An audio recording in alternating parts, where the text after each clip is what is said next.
I formation. Cash Jones the fullback, ETN the tailback. Beck under center. Hand it to ETN, straight ahead. Touchdown! Touchdown! Dogs are NCC champions. Dogs have won it.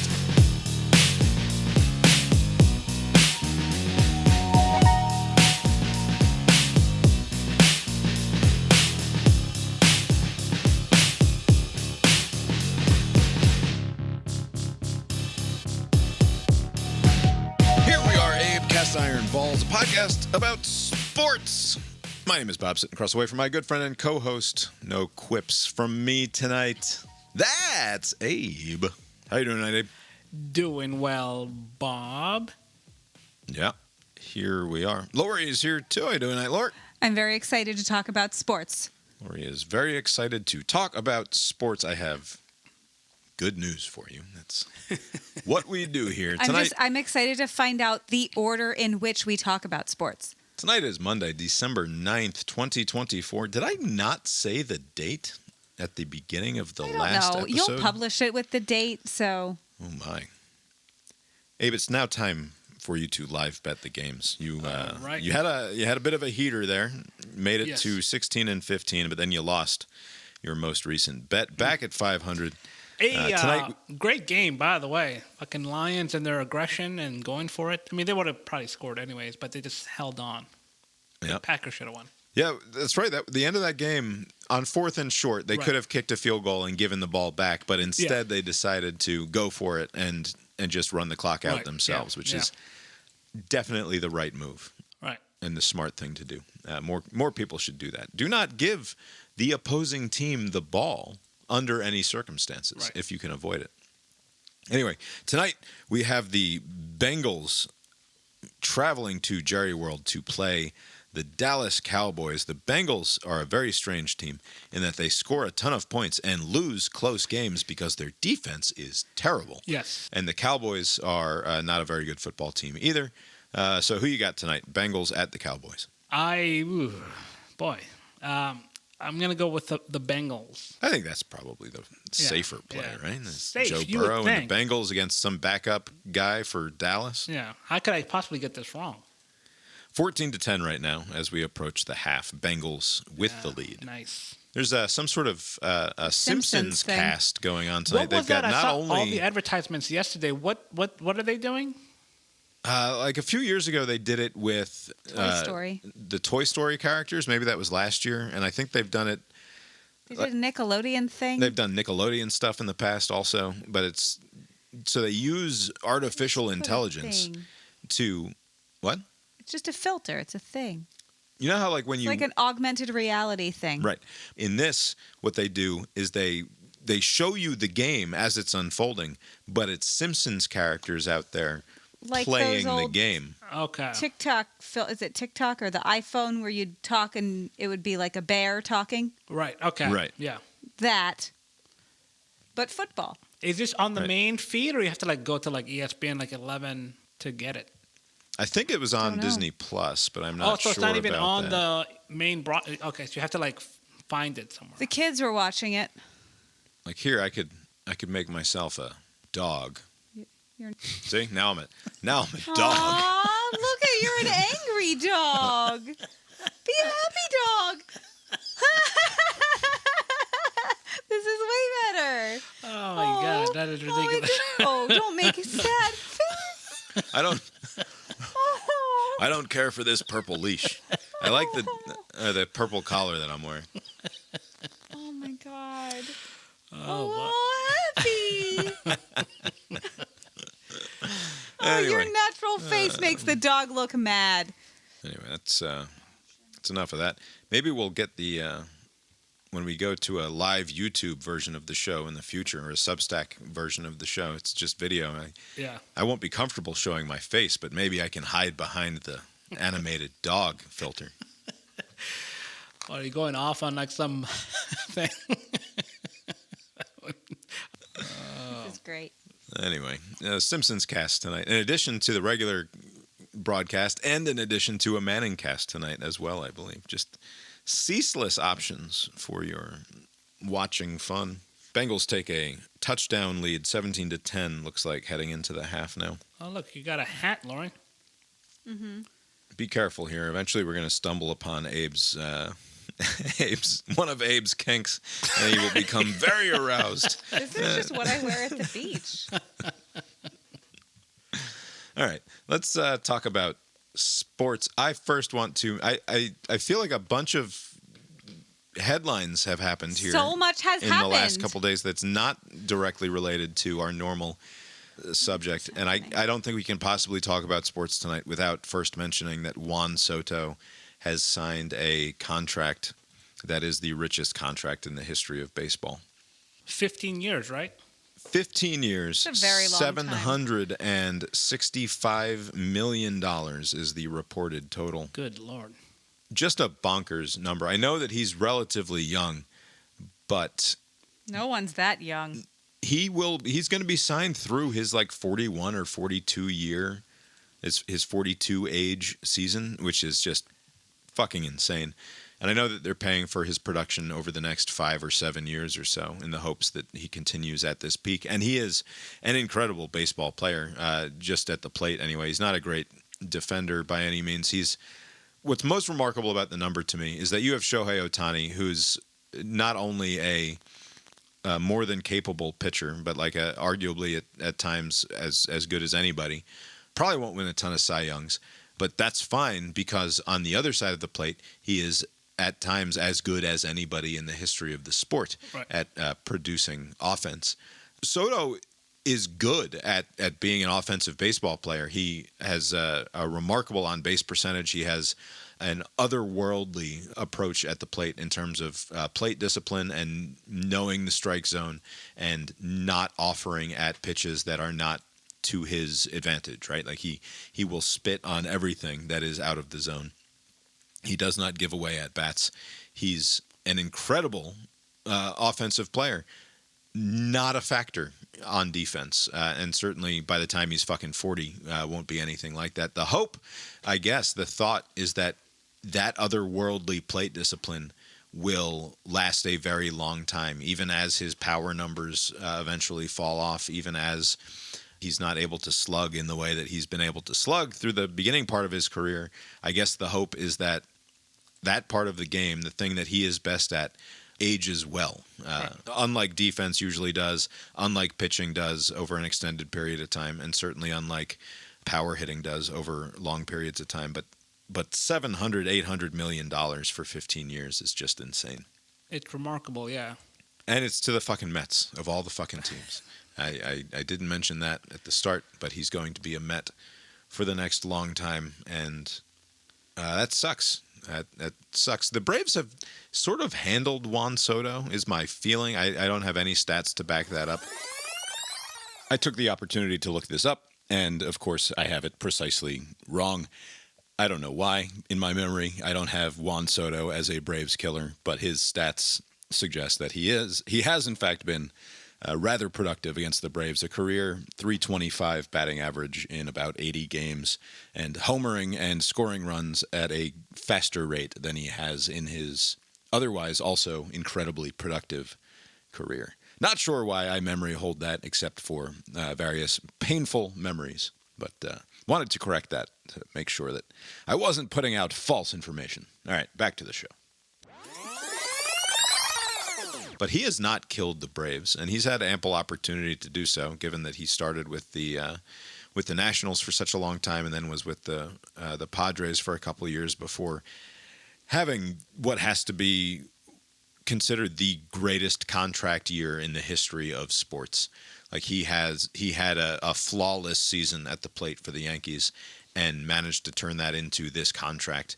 Which this is a guy who turned down a contract that was about half this big. After they won the World Series, the Nationals wanted to give him an insane contract to lock him up for the long term.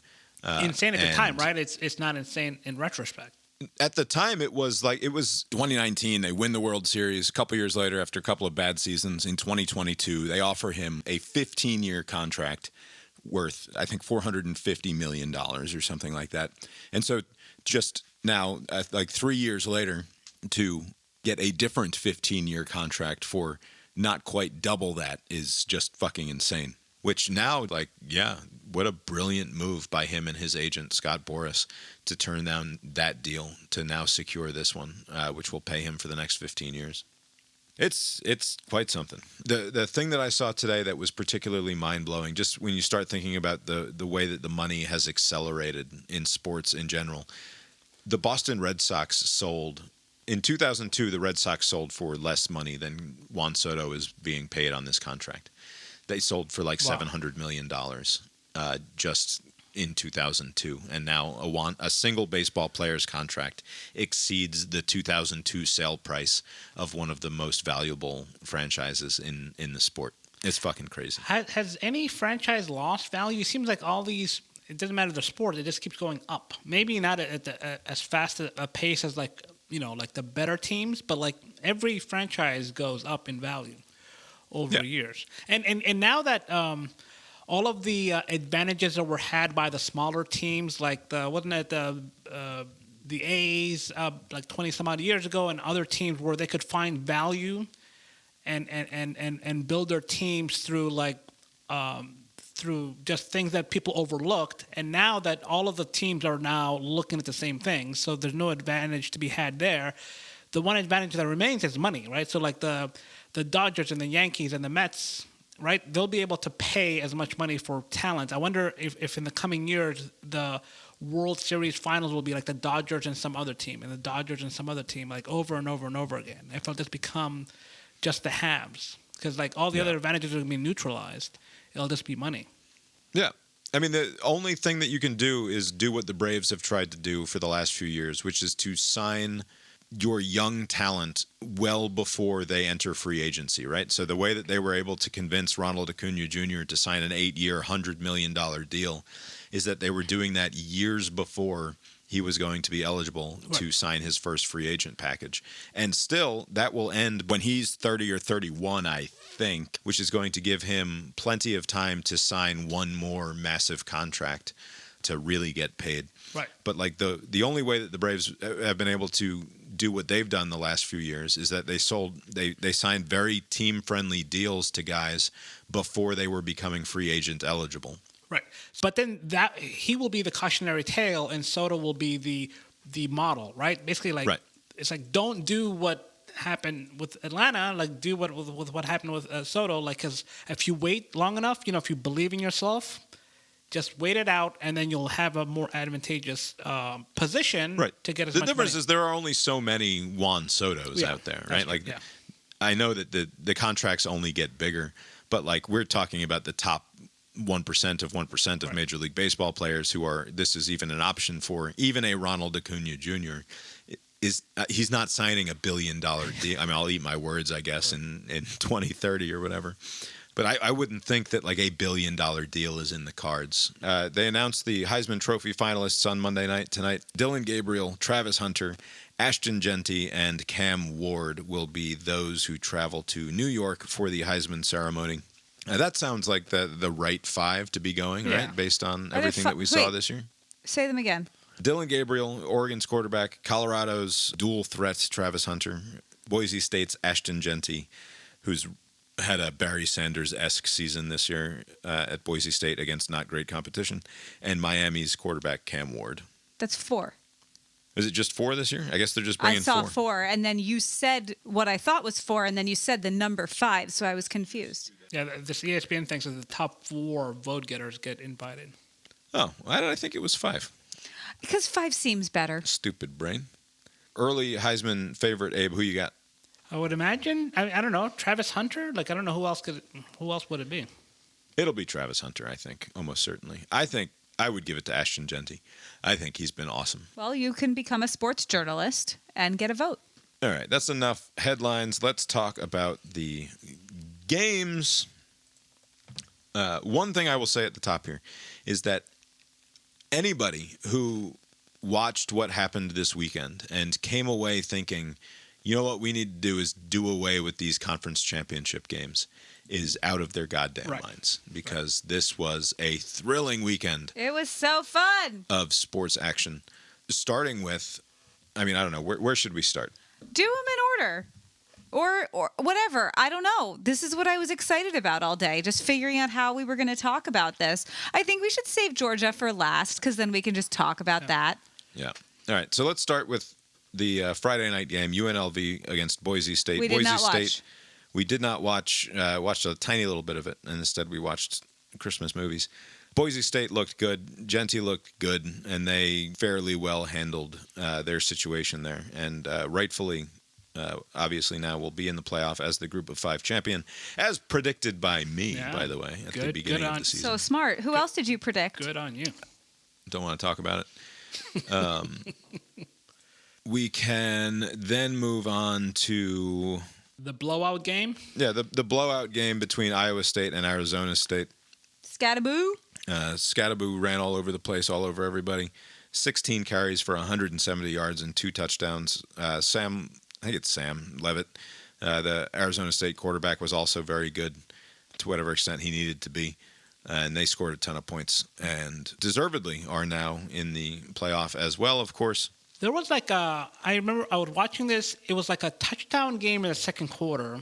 I did something or I changed the channel. I don't know what happened, but just like a brief period of time went by and then the game was basically in hand. I was like, wow, they just scored so much in between the end of the second quarter and through the third. It was just an ass whooping. Yeah, Iowa State, we watched the beginning of that game before it got out of hand, and they just couldn't quite get things going. Things just weren't breaking for them. They looked sort of constipated out there on offense. And that was not the case for Arizona State. Right. Rather suddenly, things break open there. I think the next one that we can dispense with fairly quickly is Penn State, Oregon. Yeah, even though that got exciting. Right, even though that turned out to be a game and was sort of close throughout. Penn State kept it respectable. Yeah. I'm shocked that I don't know if I should be disappointed in Oregon's defense or pleasantly surprised by James Franklin's team for at least his defense being you should be disappointed in. Respectable in this moment, because usually they always eat shit, but I'm I don't know what's going on with Oregon's defense. Are they shaky? Is there a concern there, going forward? That was not a very good performance on their part. Their run defense certainly wasn't very good. Penn State had 2 players who rushed for just 14 carries and 10 carries each, but they both went over 100 yards, which you'll note is nearly a 10 yards per carry between them, which is not good. No. Cannot have that happen. Drew Aller was fine, but he threw 2 picks in this game also and only had a 6-yard average or so on his completions and was only 20 of 39. Again, I think one of the first things I said about Penn State this year after watching their first couple of games was I don't think Drew Aller is going to play hero ball enough to be able to save the day for this Penn State offense that often looks incredibly constipated. They certainly didn't look constipated against Oregon, but that was largely a function of their success in running the football. And to me, it's super heartening because I think if Georgia is going to have any chance of, if we end up meeting Oregon in a potential national title showdown, we're going to have to run the ball, and it looks like you can do that successfully against Oregon potentially. Yeah, the only scenario we play them is in the title game, right? So yeah. Yep. That's right. Yeah. Work to do before then, certainly, but they can be had apparently. If Penn State can run for nearly 300 yards on you, then I suspect that other teams in the playoff will attempt to make that similar exploit. They also had some, this is going back to the regular season, underperformed against Wisconsin. They had another game earlier in the year where they didn't look so hot. Right, and They Boise haven't looked great at all. Boise nearly beat them early in the year, right. also Yeah, similarly with a strong running game. So one imagines that it's the physicality up front. If you have because basically they just haven't looked that great. And during the college football playoff reveal, Nick Saban mentioned that it's going to come down to the physicality in the line of scrimmage. Basically it's going to everybody has talent at the skills positions, but it's going to come down to that. And teams like Georgia are usually pretty good at that. Yeah. All right. Now I think that the next one to talk about, which will take a little bit more time, is the ACC championship game between Clemson and SMU. A sparsely attended conference championship game. Every time they kept on showing the upper bowl, I was like, where's everybody? I know it's a little chilly. Where is it? Sparsely it's in Charlotte. attended and Charlotte, yeah. overwhelmingly Clemson. Yeah. Yeah, But it's it's in in the SMU Carolinas, is yeah. quite far. Yeah. They don't know how this whole thing goes. They're new. SMU came out like a team that, like, the moment might be too big for This them. one, yeah. Watching the beginning of that game, like, they very much could not get things cooking early. It looked like they were about to choke it away because, last week you had mentioned, I assumed that if SMU loses, I didn't expect them to lose. I thought they were going to win easily. But if they were going to lose, they would figure a way into Alabama and keep them out. But you're like, well, if it's a close game, then SMU had a chance. And Right. even that wasn't looking promising because they were eating shit. No, That first quarter was a disaster. The comedy of Alabama fans collectively rooting for SMU, and then about halfway through the game, like, no. Actually, just if Clemson could win by a lot now. Yeah. This was a fun game to watch because, of course, SMU does make this big comeback in the end. It was also very frustrating if you're someone who's rooting for SMU there at the end. If you're an Alabama fan, for example, obviously you're rooting hard for SMU to win this thing in the closing moments because that's the only, your best chance to get into the playoff is to make sure that Clemson doesn't steal a spot here by winning the automatic bid. Yeah, there's no quality loss for Clemson at that point, right? They're out. Right, they're out no matter what. They're still ranked like 16. Yeah, Right. Even with their win, you're right, yeah. And at the end of this game, SMU comes all the way back. They tie the game, and it looks like it's going to go to overtime. Their kickoff after tying that game is returned like fucking 50 yards. How do you allow that to happen? Wasn't it like the touchdown? Because like, you with, want like, to keep Alabama out of the playoff. There were like weren't there like less than 30 seconds when they tied it up? There wasn't a lot of time. There was almost no time. Yeah. Almost none.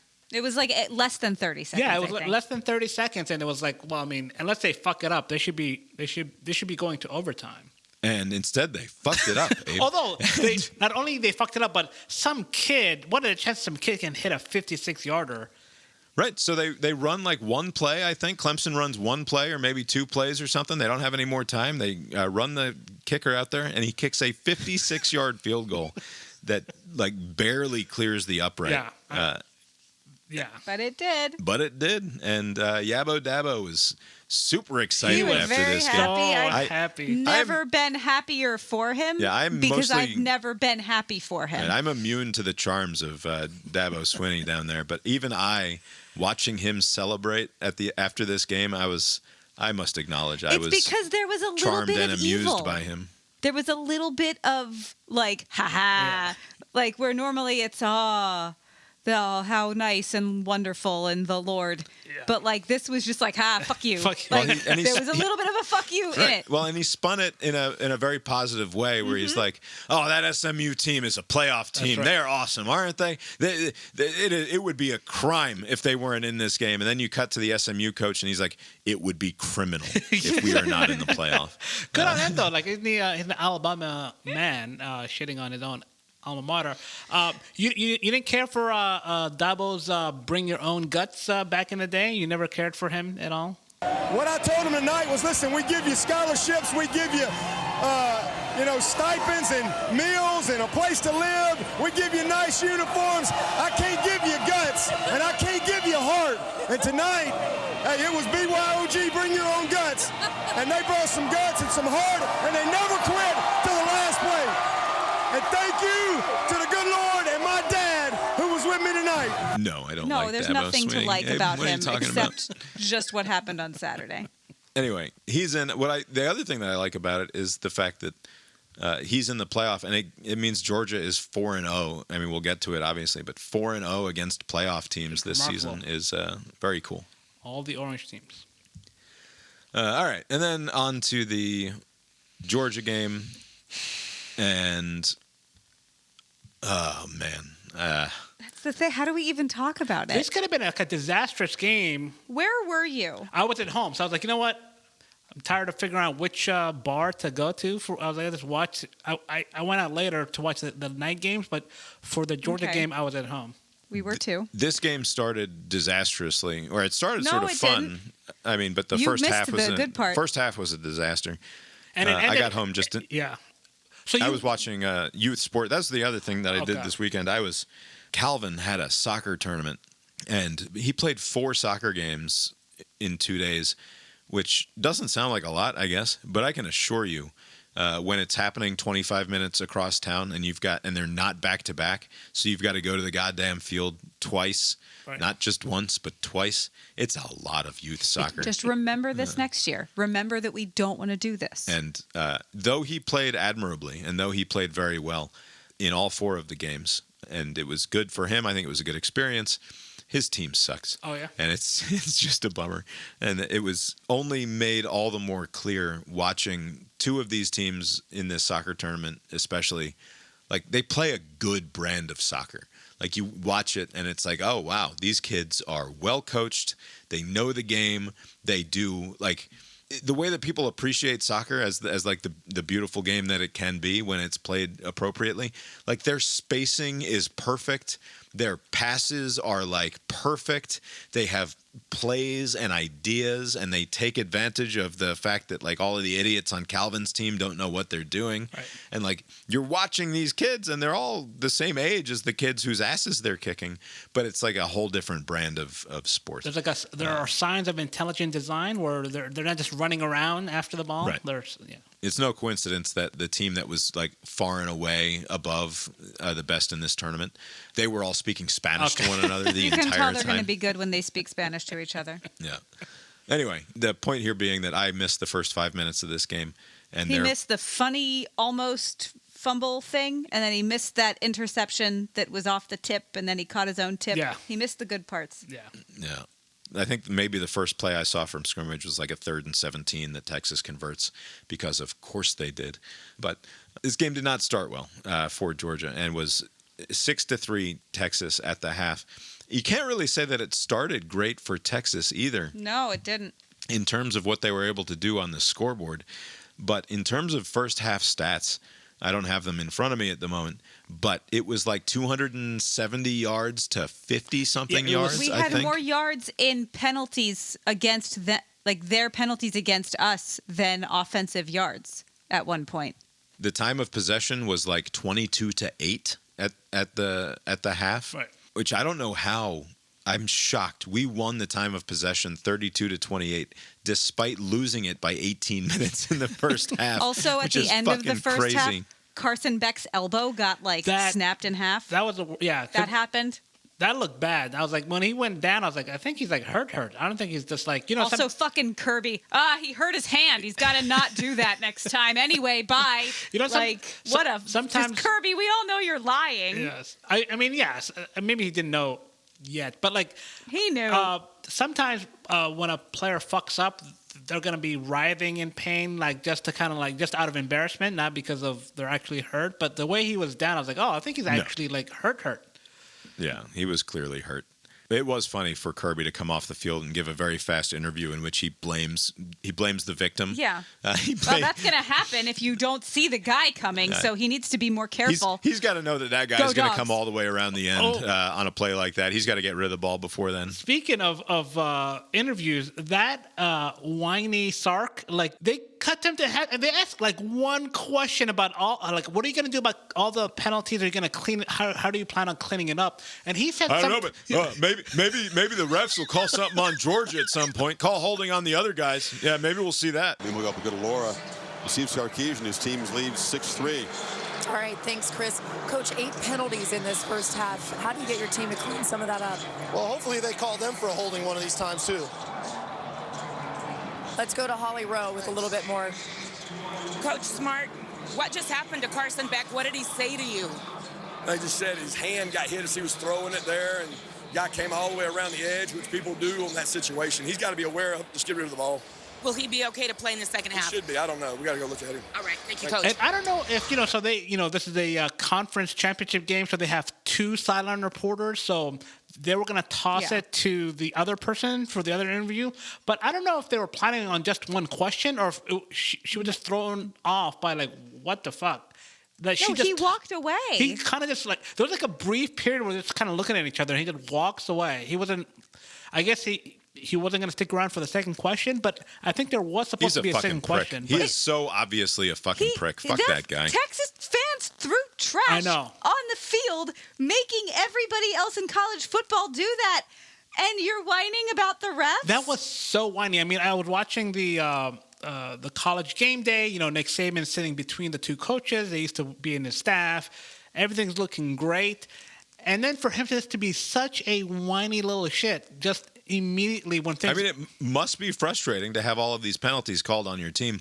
They were all egregious holds. I know. The holds that they called on Texas were egregious holds. Right. And it's not like they were calling them all. I am that annoying asshole who sits there watching football games, and when I see a hold, I'm like, hold. Yeah. Like...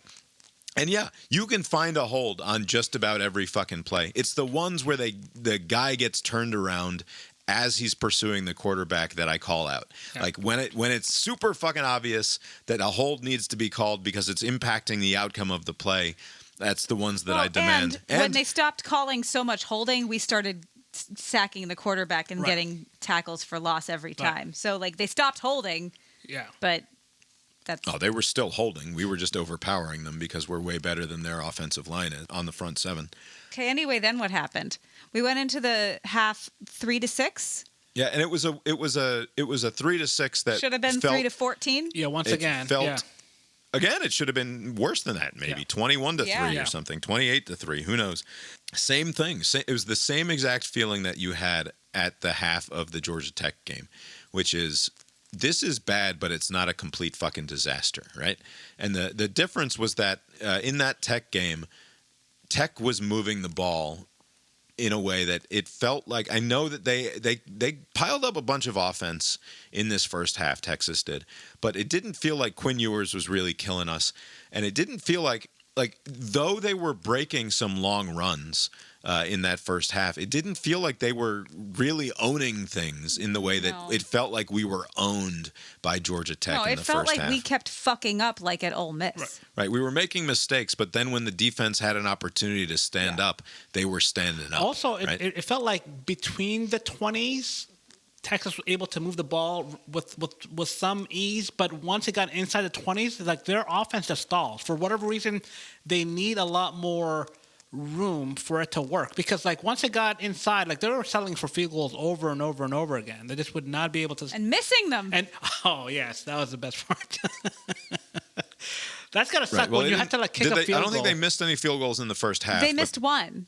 Did they miss in the first half? I'm pretty sure they missed one in the first half. Yeah, they missed one in the first half. Okay, yeah. Missed one in the first half, and then they missed another one later. The fact that the offense couldn't really get anything going, our scoring drive was only a 49-yard drive in that first half. It was distressing, obviously, to see Beck go down, because though Stockton is a highly touted four-star recruit and he won a state championship as a junior or whatever, that's just not the same as having. I feel like we haven't seen him all year. Yeah, we've hardly seen him. Like we saw him a tiny bit against the East Tennessee Tech or whatever it was. Yeah. But like our games have been too close for him to do like mop-up duty. That's true. Yeah. Yeah, and you just don't know what you're going to get. It must be said though that they come out of the half there, and they go on a 10-play, 75-yard drive that ends in a touchdown, and it felt like a whole different team. Right? It was more offense in one drive than like all of the first half. It was just Yeah. Well, I mean, and they made plays, right? Arian Smith, who had drops in the first half, again. Not a natural catcher.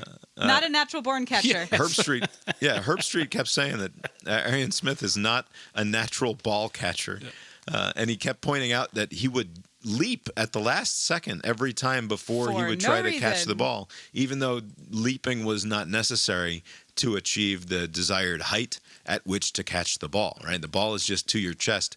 Don't jump. Instead, consider catching it. Stockton, and I don't want to suggest that I certainly don't think that he's better than Carson Beck. I don't think he's a better option than Carson Beck. But also, the attitude, the energy around that offense coming out of the half. And I don't know that you can say that it's a function of... We're going to have to listen to what Cole Kubelik said about him. It's so good. A function of Gunnar Stockton, but it is certainly a function of like rallying around the guy who's coming in. Right. And if I'm gonna frame this as negatively as possible around the Carson Beck question, But to give that argument the best faith version of it that I can think of, it's that to some extent Carson Beck is an 800-pound gorilla, right? He's this number one prospect arguably in the quarterback class at the start of the year. Some considered him a Heisman potential by the end of the season. And he's got all of the NIL money. He drives the Lambo. He's got the Instagram famous girlfriend. All of this. What sort of an impact does that have on a team when he's not also a very vocal leader, right? Like it's not his style. He's a very cool and reserved kid. He's very much sort of got a detached air about him when he's out there. So like maybe that combination of factors somehow plays a role in the identity of this team, that when that is shifted to the side, the team now is like, oh, we have to fill the void. We don't have that guy anymore who can do this for us. Instead, it has to be us. Right. And I wonder if that's not part of what happened here with this team. If you go to that link and go to the 14-minute mark. All right, here you are. You're down 6-3. Texas has been in the red zone, missed a field goal, missed some shots at the end zone. How are you going to react coming out? What's going to be going on with Carson Beck? We get news coming out from the other TV side that Carson Beck, is not going to go. We see Gunnar Stockton warming up. We're like, all right, well, this will be interesting. And I'm just going to try to explain this to you guys the way that I saw it. And Harry Douglas saw it this way. Marty saw it. Ryan McGee saw it. I've talked to Roman about it since today. Chris Doring was with me today. He was there. He saw it. There are certain guys on football teams that they just do everything right. The effort is there. The mentality is there. They might not have the experience or the ability that the guy in front of them has. Maybe they're not the best fit right now. They need a little more time, or the other guy's just playing well. But everybody roots for them. And everybody wants them to do good things and wants good things for them. Doesn't matter black, white, where you're from, inner city, country. There are always guys that they fit in and people see what they do. Probably because they don't try to make people see what they do.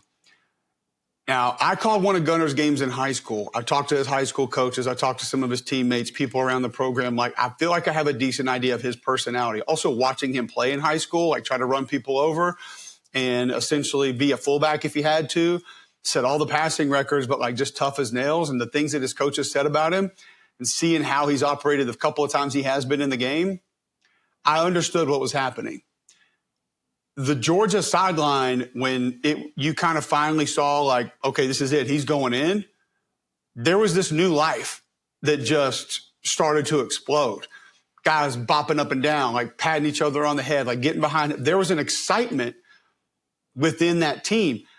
I'm not pointing any finger or saying anything about Carson Beck. I don't know if this has anything to do with Carson Beck whatsoever. I'm just telling you that something that should have been a massive downer, something that should have pulled this team down, something that should have just clamped this team to the ground and not let them move forward, was the exact opposite.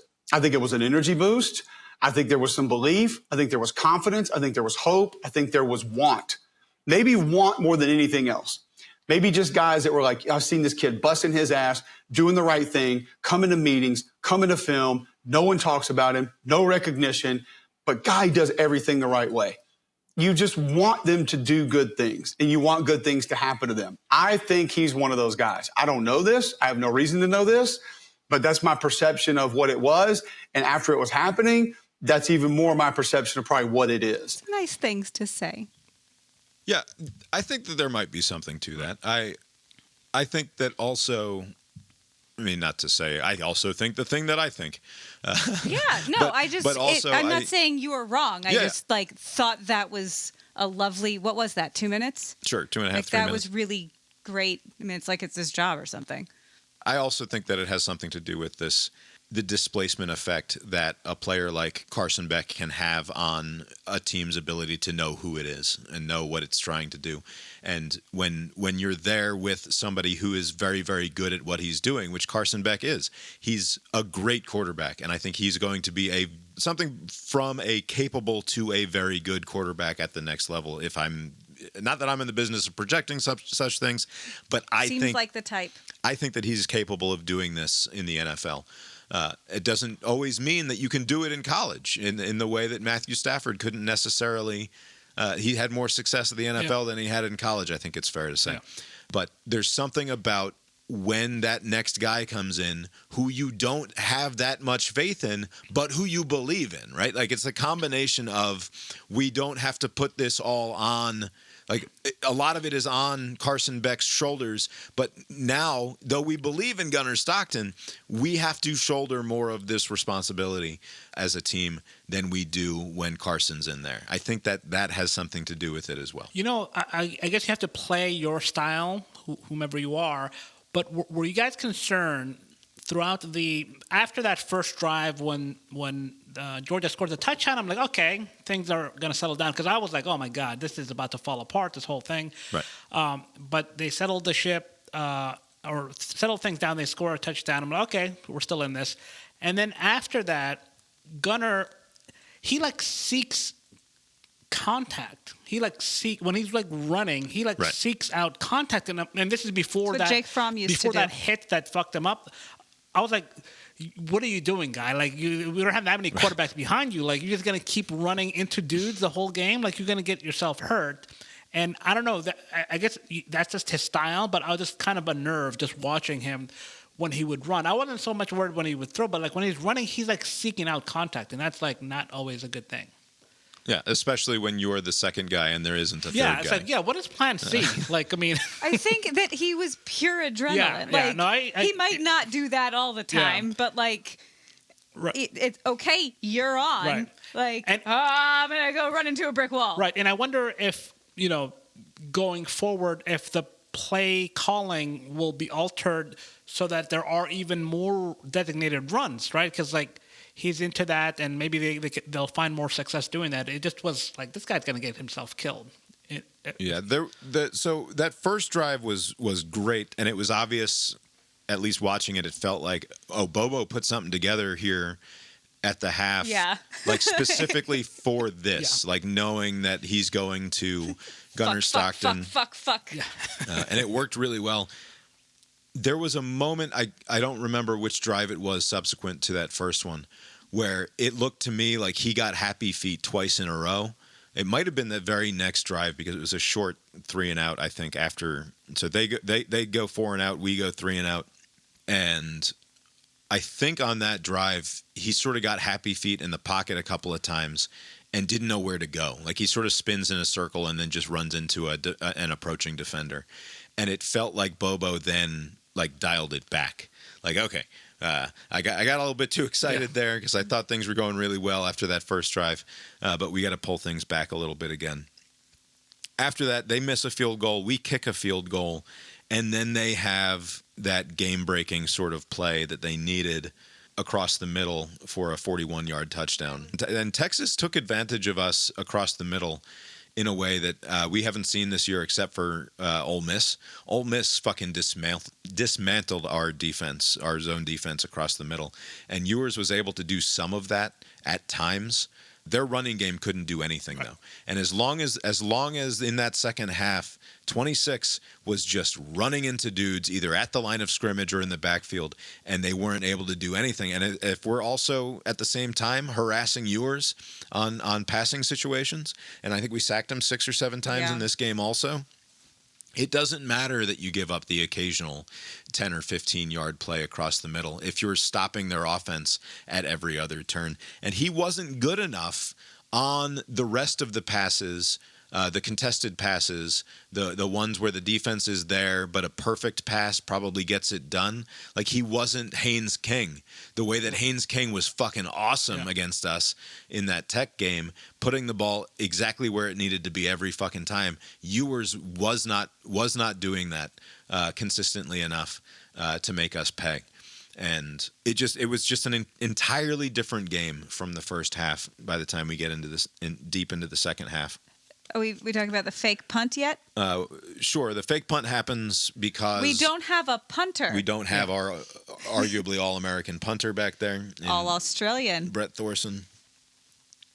Should have been obvious. Malachi It should have been obvious. we don't have our punter, and then instead of Malachi Starks being the one who comes in motion, which he often does on the punt coverage team, it's Arian Smith who comes in motion running across the middle there. And then Bobo's son, the backup center, is lined up in that funny little shotgun position that you have in on punts. He takes the snap, tosses it to Arian Smith. And Arian Smith, God bless him, I was saying earlier about him not being a natural football player. He achieves the first down, must be said, well done. But then he cuts it back inside, trying to avoid a player who he is almost certainly going to beat to the edge. And I don't know how many more yards he had in him necessarily, because the next level of the Texas defense was figuring things out, that this was a fake punt, and he was probably going to be tackled. But there's another 5 or 7 yards there where if he just runs outside on the path that he was currently on, he achieves relatively easily. But instead, he wants to make a fucking football move and gets tackled fairly shortly after achieving the first down. I think it was the exact same spot on the field as the Justin Fields fake punt. Yeah, I mean, that makes sense. Going the same direction. That's where a lot of those types of things will happen there, right around midfield. Yeah, it's at the 45. It was awesome. And then we kick a field goal to go up 16-13. And then Quinn Ewers throws a pick after that. Yeah. And it's like, oh, man. Things are looking great. Yeah. Things are looking good. We're down to, I think this is 4 or 5 minutes to go, something like that in the game.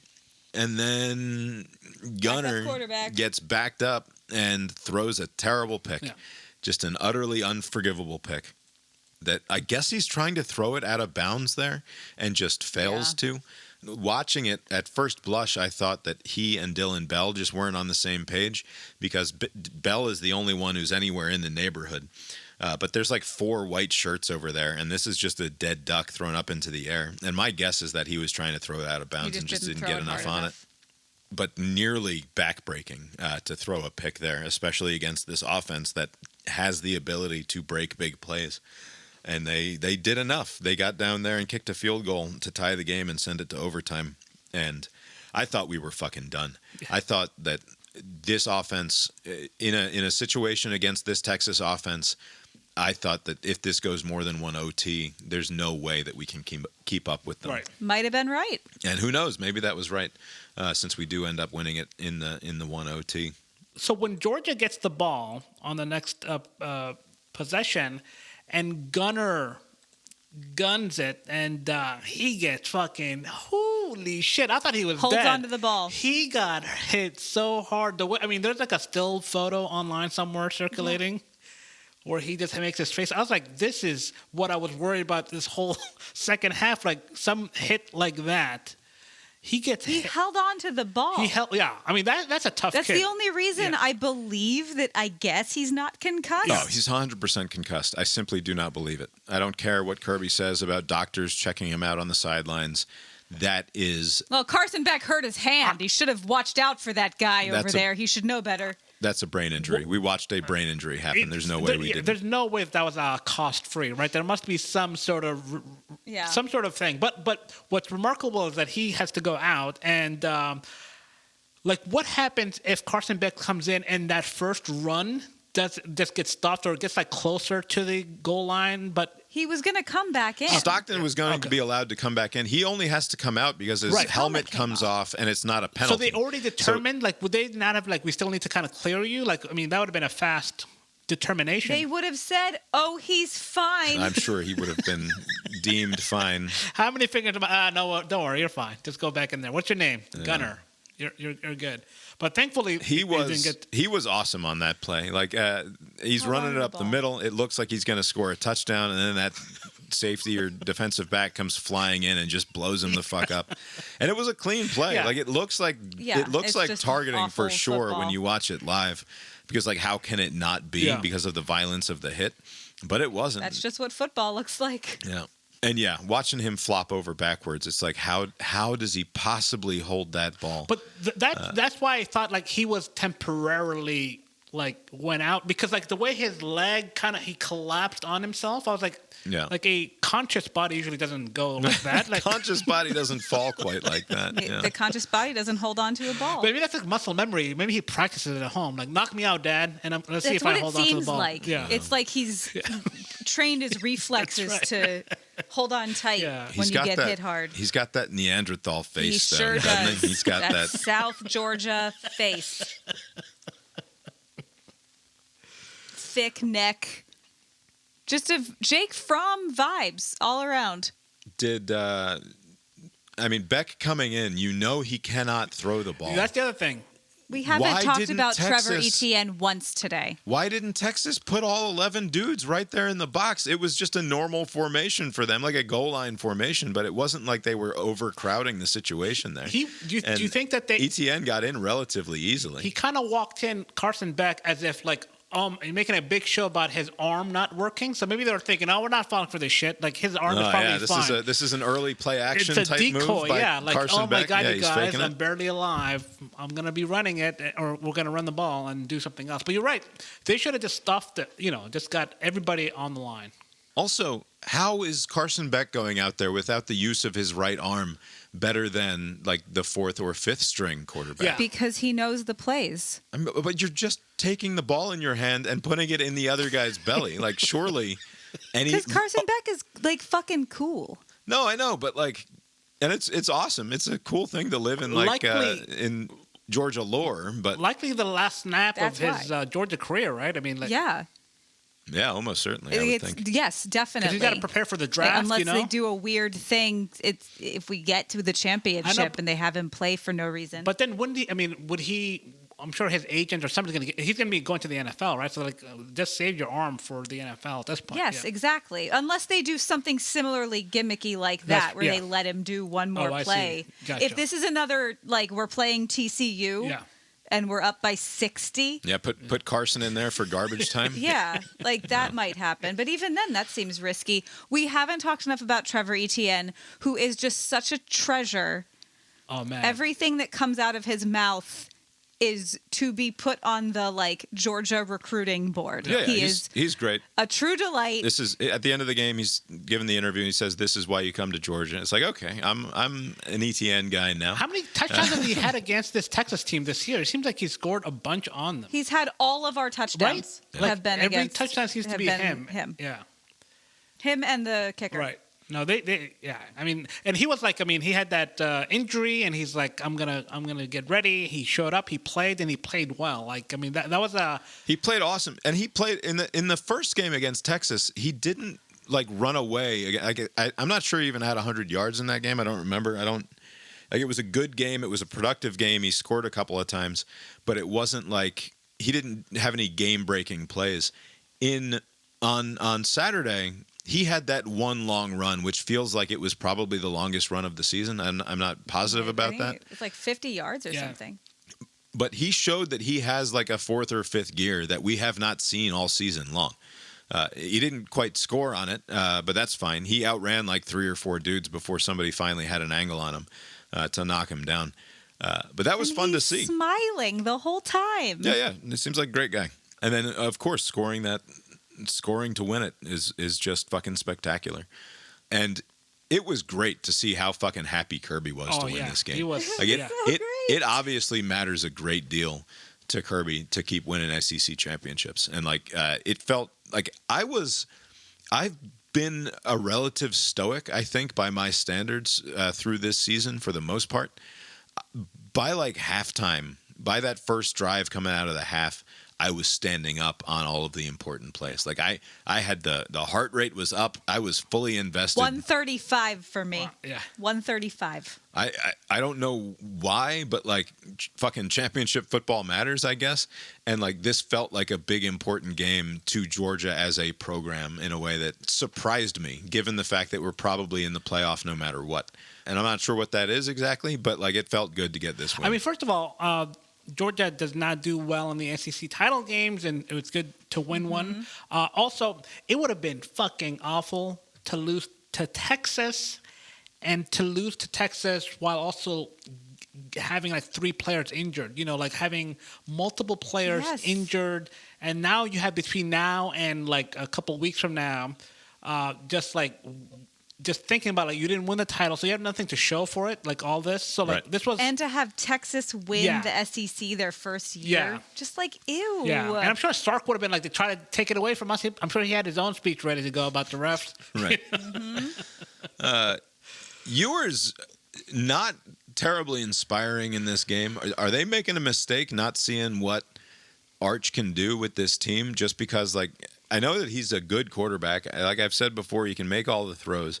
He does not strike me as the dude. Still, no, I agree. You look at him, and he's got like I don't know. He gets like red faced, and he just doesn't look like he belongs out there. Exactly. What's interesting about Ewers is that, you know, Georgia has been applying a lot of pressure on him, but it seems like whenever the pressure is applied, he kind of freaks out.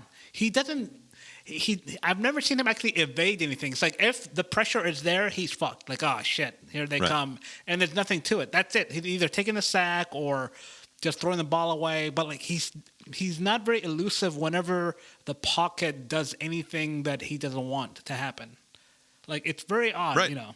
How do you not get Manning in there? If they somehow survive their side of the bracket and we end up with a Georgia-Texas number 3 this season, which I don't think is terribly likely, given the fact that the only times that they've faced legitimately talented opposition, they've lost. Now, granted, it was a very close game, but also we lost our potential first-round quarterback. We lost our punter.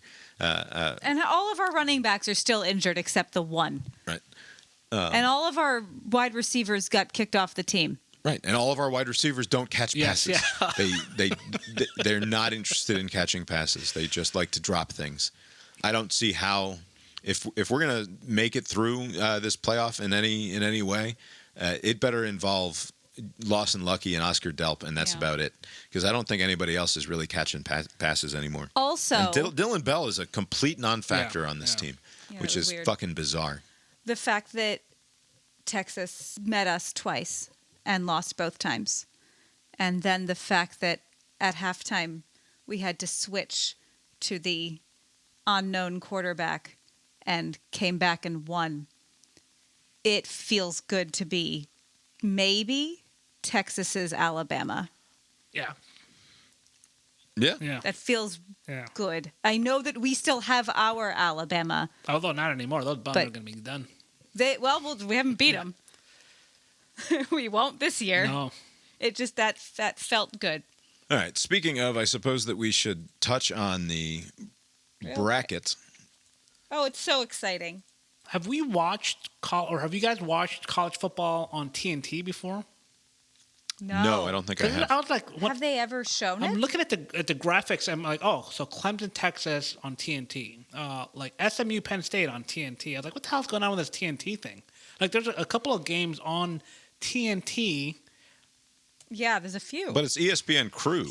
Yeah, like but it's going to be an ESPN broadcast. Yeah, so I don't know. Maybe it's some sort of recent agreement, but it's just like college football on TNT is going to look kind of weird. But if all the graphics are ESPN, is this a function of their NBA deal? Yeah, I do wonder if they tacked on a couple of like opening round playoff games. Yeah, maybe. Yeah. Anyway, the bracket here, on first blush, finding out that the side of the bracket that we're on, and with our quarterfinal game being against Indiana or Notre Dame, felt fucking good. Yeah. It's so cool. Because even though we'd just beaten Texas, I don't want to have to beat Texas again next time out. Like, I will put up with having to see them potentially in the national title game. But, like, I don't want to deal with Tennessee or Ohio State. I don't particularly want to deal with, like, right off the bat, like Penn State. I don't know. I'm sure it would be fine. I think we're better than Penn State. Easy. Yeah.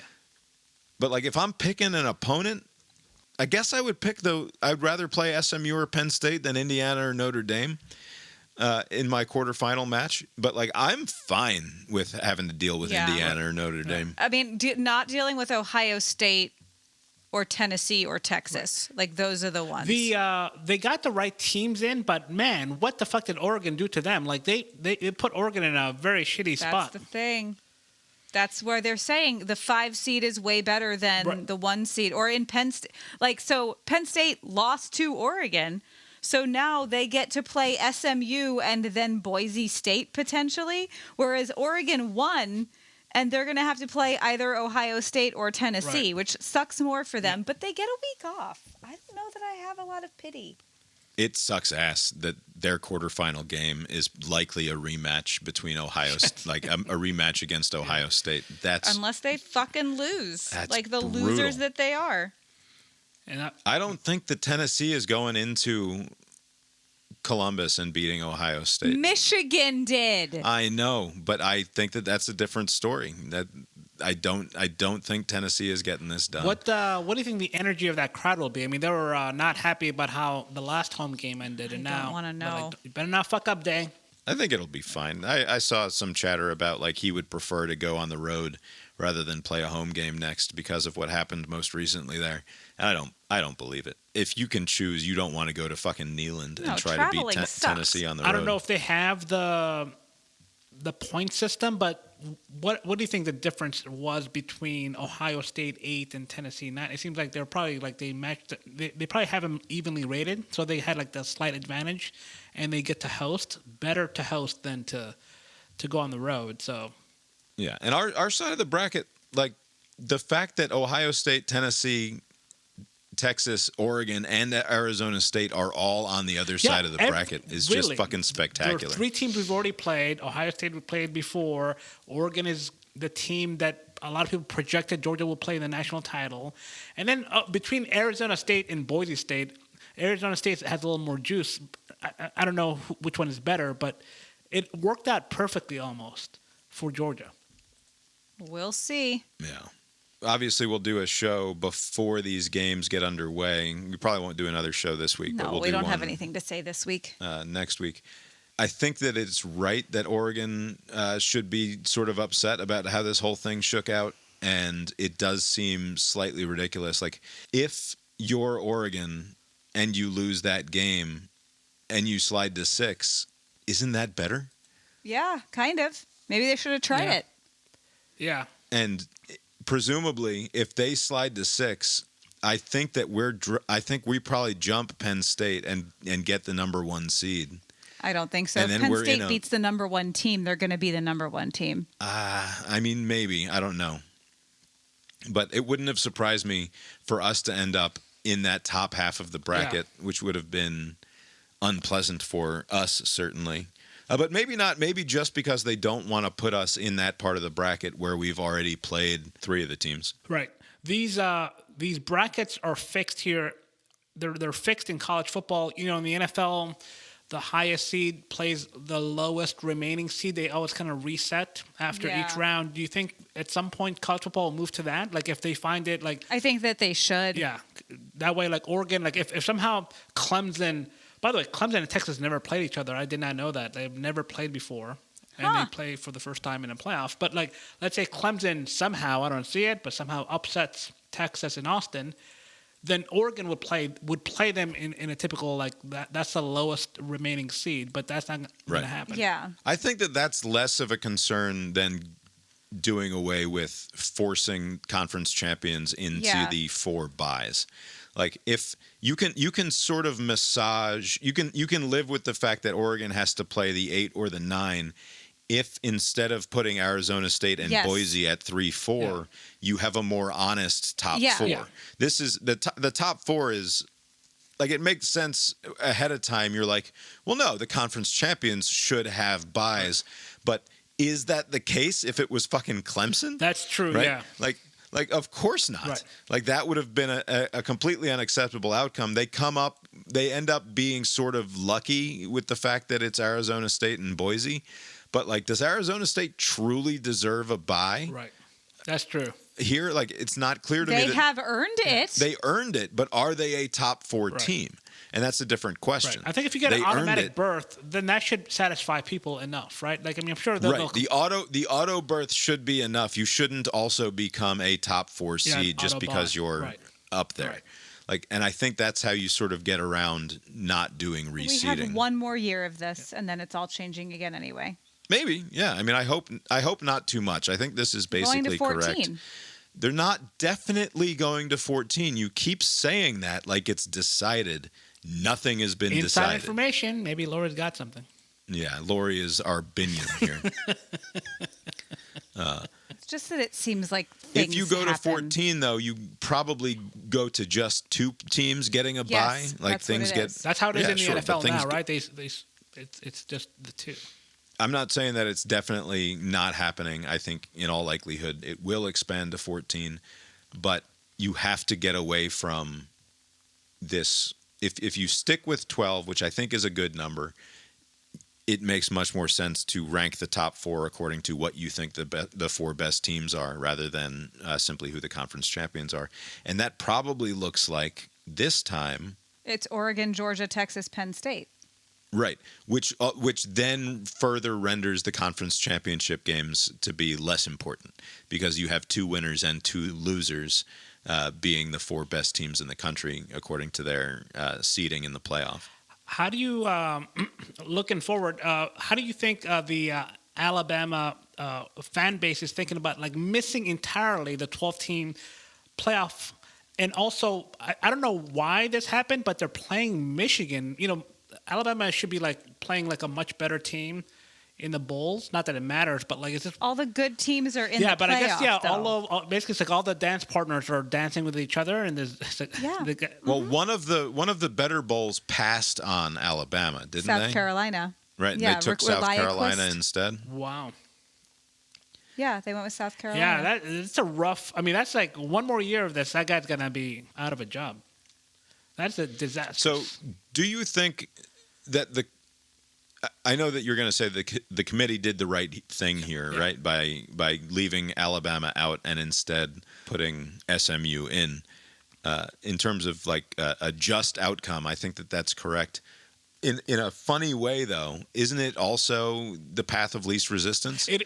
Because you're simply doing the right thing by keeping SMU in. It worked out really well for them this year. Yeah, it worked out great. And also, like, and the message that it reinforces is that being in the conference championship game matters, you know, so at least they maintain the integrity of that. Because, like, with the plummeting ticket sales, a couple of the bowl games, there weren't a lot of people there. Like, if they just, like, we'll just take a bunch of idle teams in, and, like, you losing by a walk-off 56-yard field goal is enough to kick you out of the playoffs, like, that would have undermined the championship game. So, like, at least they serve that purpose, too. So, like, it'll be interesting to see how SMU does against Penn State. James Franklin should not choke this one away because they're not like a top 5 team, right? So they should be able to beat an SMU team. But if he were to lose to SMU, then he's got to find another job too. Do you know what else it is? This choosing of SMU instead of Alabama. It's a weird sort of flex by college football, which is to say, like somebody who lights their cigar with $100 bill, right? And they wipe their ass with large amounts of American paper currency. That's how rich you are. You've got all of this fucking money. You don't mind burning it, literally.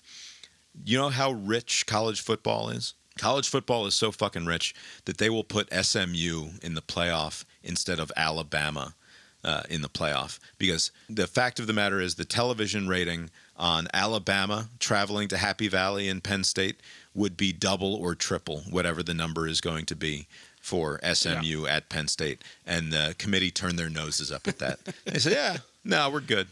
We don't need the 22 million people who would tune in to watch. We've got a lot of other people watching a lot of other things. Playoff game. We'll take the 6 or 7 million who are going to tune in to watch that game instead. And in fact, that game's going to be a fucking blowout. Maybe that game's not close, and nobody will care. Everybody would watch the Alabama Penn State game until the end. But we're good. We're good. Also, it's funny that. Isn't SMU a bunch of oil-rich fucks? Like, it's weird that they rose to prominence paying players under the table, and now they're slowly rising to prominence. Now the players are being paid out in the open. So it's like they just need to pay money. No, they need to pay Sorry. players. That's how they get in, SMU. Yeah.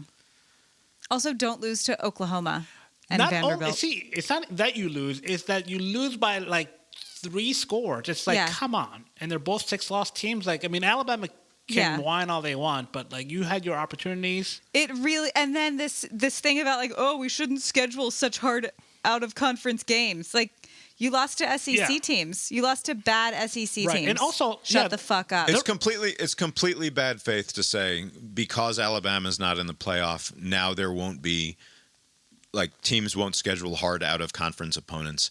That is not why Alabama's not in the playoff. It is completely it's a total non sequitur to this conversation and should be rejected out of hand.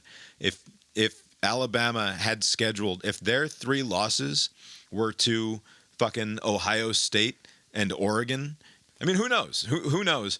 But the point is that if Alabama had run the table in the SEC and played in the SEC championship game, but had losses to Oregon and Ohio State out of conference, they'd still be in the fucking playoff. They'd still be in the playoff for sure. What are you talking about? It's the fact that you lost to Oklahoma and Vanderbilt, and also lost a third game to Tennessee is the reason why you're not in the playoff. The other problem is going forward, the conference schedule you don't have control over, right? And so the Big Ten and the SEC, they have so many teams that you're not always going to play the same teams. So there'll be years like Georgia and Florida this year had a pretty brutal schedule. And like I think Texas did not have such a brutal schedule, right? And so no, they played us. Yeah, and so like in future years that could be flipped. In 26 or 27, Texas may be going through the gauntlet, and Georgia may have a relatively easy schedule. Like that will be the this is unfair thing, but that will be beyond your control. It won't be the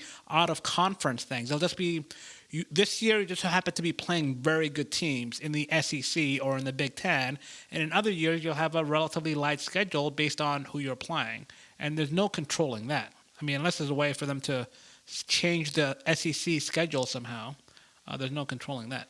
Yeah. Oregon has wins over Ohio State and Penn State in the field. Georgia, on the other hand, has 2 wins over Texas, a win over Tennessee, and a win over Clemson among the teams in the field. I would not have said this before Saturday, and Saturday hardly proves that Georgia is a dominant football team. But looking at this bracket, I can't see Georgia as anything but the favorite to, like, if I have to pick a team, I think I'm picking Georgia to win this There thing. is a chance. I mean, you just mentioned the 2 Texas games that Georgia won, the Clemson opener that Georgia won, the Tennessee game that Georgia won. Georgia could then beat a Notre Dame. I mean, I'm just projecting here. They can then beat a Notre Dame. Then they can beat a Penn State. Then they can beat an Oregon, or some other team. Like, it would be a ridiculous season. Right, if you just list the name brand schools. To win the title, you had to beat so many marquee teams who were good. And you're 1 interception at the end of the game away from putting Alabama on that list as well. It's just remarkable if that were to happen. I'm so proud of this team. So proud. Yeah, in a weird way, it's also like, if this is the identity of this team moving forward, it feels like all of a sudden they have an identity. Like they've got it's a defense first team with a good running game that backs it up. All of a sudden, it's a fun team to root for, right? Like, as much as I fucking despise the wide receivers with all of their goddamn drops, and they're driving me crazy. Like, at some point, we're gonna get the Arian Smith redemption, right? Yeah. Like, surely he's going to make a great catch at some point in this tournament. He has made great catches. He made what he did in that Ohio State game. That was the he did that. That was the most important thing he's ever done.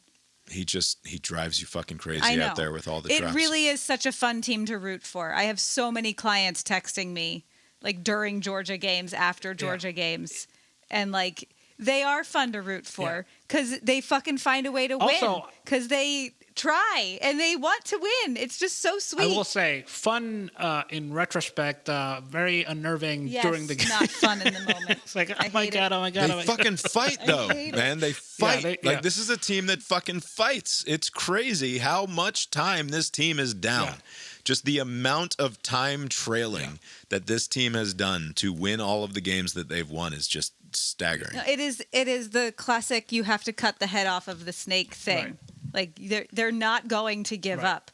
The only time they kind of did was at Ole Miss, and I think it's because of the weather. That was a weird game. Also, on the other side, if you are Georgia Tech or Texas, you're like, we are producing so much offense and we can't gain any separation. These fuckers are still lingering. They're hanging around, and it's going to go the other way soon. It's got to suck on that side.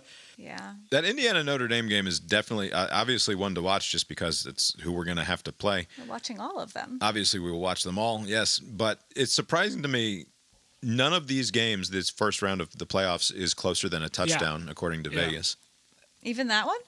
Even that one. That's a 7.5-point game. Well, go just real fast. We got to go to bed. What are the other ones? I don't have it pulled up, but I think Clemson, Texas is like a 10.5-point game. Do you have it, Abe? Texas 11, Ohio State 7.5, Penn State 9, and then Notre Dame 7.5. All favorites. All the home teams, which makes sense, are favorites. Right, a touchdown or more. I think that Tennessee number is a little bit weird, even though I think that Ohio State's going to handle it. And I don't know what to expect at SMU, Penn State. Indiana, Notre Dame. They're like opposites. Yeah, Notre Dame has been really, really good, it must be said, since NIU. And I don't know. I feel good about Georgia moving forward. And being down there in that part of the bracket with Boise or Penn State or SMU, I like our chances. It also feels, I don't know, I say this now, I don't need to win another national championship. Winning the SEC felt really big. Yeah. And considering the season, considering what the whole season has been like, and I've always said when I've watched, since I was a little kid watching the Super Bowl, when the players at the end of the Super Bowl were sad because they lost, it was like, well, someone was going to lose this. Yeah. In this case, it's like getting to the playoff is what mattered. And now it's like, well, you just see what happens. Yeah. Well, getting to the playoff wouldn't have been enough if we had lost the SEC to Texas. But that's why I'm saying, like, I don't even care. I'm excited. I will care in the moment. Yeah. But I'm not like, oh, I want to win one. Like, we've won two. I could stomach losing a national title game to Oregon or Ohio State. After beating Texas twice this season, we gotta beat them a third it time. would be hard to swallow to lose a national title game to Texas. Quinn Ewers is not winning that many games to get to the finals. I mean, they would have to switch to Manning. I don't see that happening. Yeah, I'm not saying I don't think it's a likely outcome that Texas advances, but I'm just saying out of the bunch I don't think we would lose to Arizona State, so I'm not worried about that. I obviously don't want to lose a national title to Tennessee, but given the talent situation, losing to Oregon or Ohio State would feel okay. I don't think Clemson is making it, so I'm not worried about that either. But having beaten a team twice in the season, only to have to play them a third time, it would be just fucking intolerable to lose to them at that point. If you are Matthew McConaughey, right, you are in attendance for 2 losses against Georgia. Somehow your team rallies, makes it to the championship in Atlanta in a month from now, and you play Georgia again. Do you stay home, or are you such a shithead that you're like, I'm going to show up anyways? He goes to all their games. It's the minister of culture you're talking about. But then they lose the third time, it'll be on him. He's the bad luck. There's too much FaceTime of you. No, he's not. You need to just stay at home. If Texas were to make it that far, do your team a favor and just stay home. But he won't. You've been listening to Cast Iron Balls, a podcast about sports with Bob and Abe. Apologies, we didn't wrap up the CIB Pick'em game. I won. Yes. I don't think I even actually went through the spreadsheet and checked, but I won the CIB Pick'em contest. We will figure out a way to bet on the games moving forward. I'm not sure what that will look like just yet. But for now, suffice it to say, I won. The opening and closing themes of the show were composed by Mark Gillig, tetramermusic.com, TETRAMER music.com. Also, more from us at the Substack, brainiron.substack.com. Abe, anything else in the world of sport catch your eye over the weekend? Yeah, staying in the world of college football, Kirk Herbstreit, he has a kid. He's got a bunch of kids, I think. One of them, Chase, is a 2025 recruiting class quarterback. He's ranked the 128th best quarterback in the 2025 class. That's not that good. Not very good. Kirk Herbstreit, if you recall, went to the Ohio State some years ago. I think they have a pretty rocky relationship in recent times, but he's an Ohio State man. But his kid has now committed to Michigan, right? He's This has got to be a troll by the Michigan So that's program, what I'm asking. right? So Michigan apparently locked up the number 1 overall quarterback in the coming 2025 year, right? So they're good at quarterback. Maybe get another one who's also like a 4 or 5 star rated QB, but you have no position to slot in. How many stars is young Herbstreit? So apparently he's a 3-star recruit. I don't know. That's not that's too a bad. weird sliding scale, right? I mean, 128 sounds like a 1 or 2 star. Right? Must be a lot of 3 stars Right. in the country. Must be mostly 3 stars. But anyways, from, I don't know, the relationship with the kid and the father, I don't know what's going on that side. But on the Michigan side of things, there is no reason to bring on this kid other than to troll Ohio State, right? Seems like There's it. no other. Yeah. This is just a fuck you, Ohio State. We got a Herbstreit on our roster. And they're going to make him pick up like dry cleaners or whatever, right? They're not going to even have him practice. Also, from the Herbstreit family position, it's not like you've seen a lot of great quarterback development going on at Michigan. That's true. This season. So, like, if because your concern should be like the development of this kid as a talent, and hopefully he gets to play at some point. Also, he's not going to play for Michigan behind the number 1 quarterback recruit in the country, and he doesn't appear to be ready to be developed according to their coaching staff true. there. So there's really no upside for him to go there. I saw somewhere where he has received no offers anywhere. So just, I guess, I don't know, maybe just go wherever you're wanted. Even if they don't actually want you, he must know that he's just like this is an exercise in trolling and nothing more. But he's like, hey, Michigan wants me. That's a big program. Yeah. We have a couple of comments from listeners of the show, believe it or not. Yes. Catherine, my sister, comments on the Substack to say, a brief correction from your resident Harry Potter super nerd regarding Quidditch. So we've got a Quidditch knower dropping into the comments section to let us know where we fucked up. 10 points for every quaffle you score. I'll note that quaffle sounds like a Britishism for vagina, and I've always believed that since the first time that I read about this sport. 10 points for every quaffle you score. It feels wrong of me to say that out loud. I feel like Bob, it's late. I'm going out on the town with my disgusting British bros, and we're assigning points for how many quaffles we're going to score out at the bar. 150 if you catch the snitch, which also ends the game. Also sounds like a gross British sex thing. There are announcers and scoreboards at Quidditch games, so the players have some idea of what the score is before they catch the snitch. There is some strategy in catching the snitch, as with the tournament play.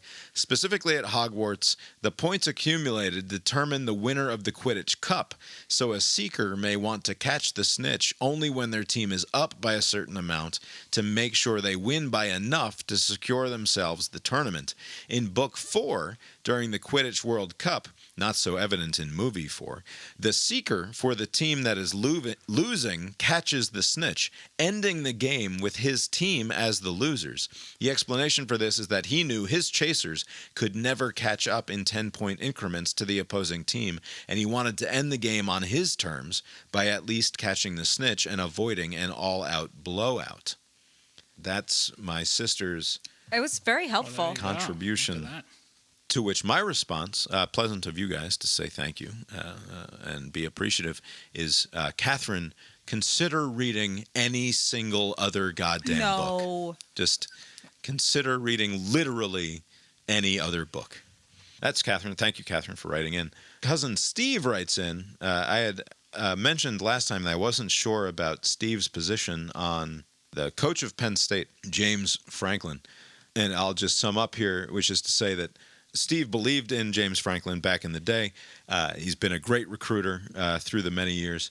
But a few years ago, when he was rumored for the USC job that ultimately went to Lincoln Riley, the administration there in Penn State panicked and gave him an extension and a raise. And at the time, Steve was feeling like, maybe take the job at USC, okay, and that would be just fine. So Steve has lost the faith, though he still appreciates Franklin's ability to recruit it seems pretty clear that they only ever beat the teams that they're supposed to beat, and that games where they're evenly matched, it's sort of a 50-50 affair, and they never beat the teams that they're not as talented as. And that seems to be James Franklin's whole deal. That was the case more or less at Vanderbilt also when they found some success back in the day. They won a couple of big games, but it's not like they were seriously outdoing their talent level, even in the Vandy days. I think Steve is basically done with James Franklin and believes that they can do better. And he's going to the Penn State playoff game, he tells me. Nice. The weather for that should be interesting, like Christmas time. Yeah. I think Penn State's got a pretty good chance of making it to the semifinals. I mean, we're talking about SMU and Boise State. I mean, Boise's good, but they've got to be pretty pleased with their situation, the way that they lucked out. That's true, yeah. On the draw. Yeah. Anyway, appreciate the feedback from both Cousin Steve and my sister, only one of whom is actually related to me. Lori, anything else in the world of sport? No. No, of course not. Let's get on with things. Lori, get on with it. Go to bed. It is super late. That was 2 very long podcast episodes that we recorded tonight.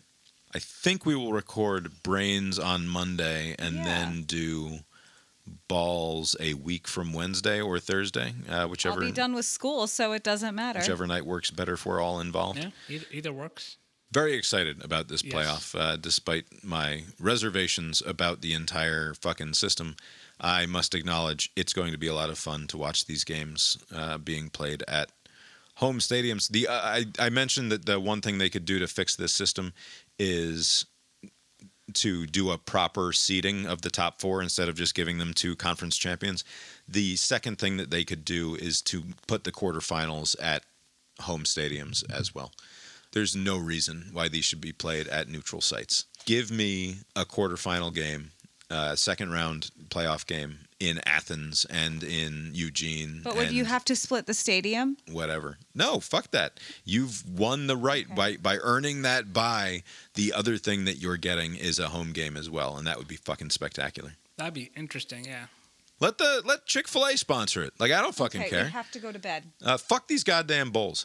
The bowls are an institution that can be done away with. I want Ivy League graduate to go in broad daylight and assassinate these bowls. Not the human beings, certainly, but just kill the bowls. It'll be fine. Abe, have you got anything else for us tonight? Nope. I guess that's all we've got for you tonight, then, and we will talk to you next time. Later.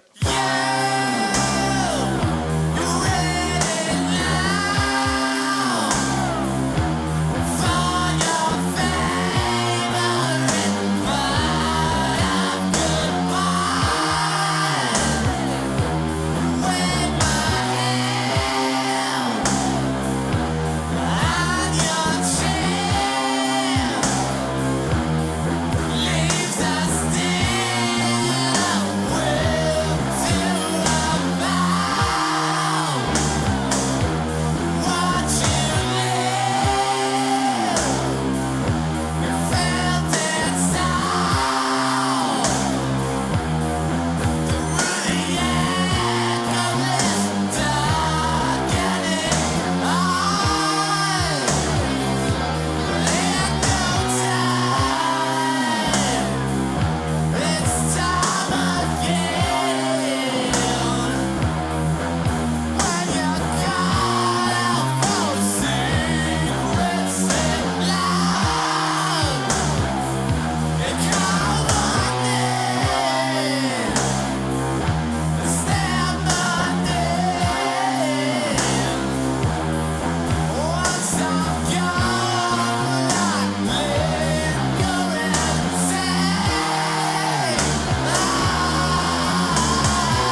The proceeding was created with 100% human content.